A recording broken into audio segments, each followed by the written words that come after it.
Ысык Көл облусунун дыйкандары буга чейин быйылкы картошканын баасы чыкпай кыйналышканынан жыйналган түшүм текке кетип жатканын айтып чыгышкан. Ал арада мына ушул көлдүн картошкасы Баткен облусунун Кызылкыя шаарына ташыла баштады.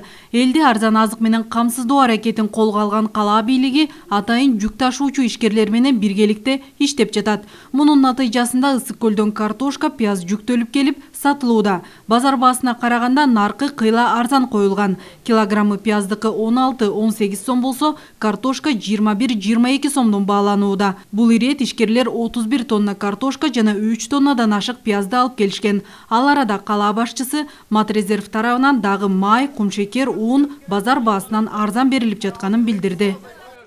Картошка, жемиш, пияздар келип сатылып атат. Арзаныраак экен. Базарга караганда кыйла арзан экен. Келип алып алыңыздар. Елдер келишип алып атат. Жакшы экен картошкалар. Ушул как раз кышка камдабасаңар жакшы болот. Бул жакты баасы арзан экен. Көрдүңөр, мына адамдар аябай кубанып алып атат. Базардын аркы өдө. Бетикин аркы пас. Ошондой болуп турса, бизге тургундарга жардам болсо, биз ыраазы болобуз. Биздин шаардын калкына 3-4 сом болсо дагы арзан баада сатып берилди деп сурангандан байланыштуу бүгүн мына биз шаарда уюштурулуп атат. Буга чейин мына көмүрдү уюштурдук эле. Азыр эле мына картошка, пияз, бул дагы жогорку тараптан бизге дагы тапшырмалар келген.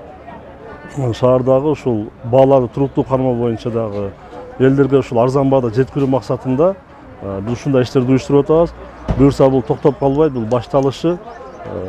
Ар бир шаардын региондорго дагы ушундай уюштурганга аракет кылабыз, райондорго.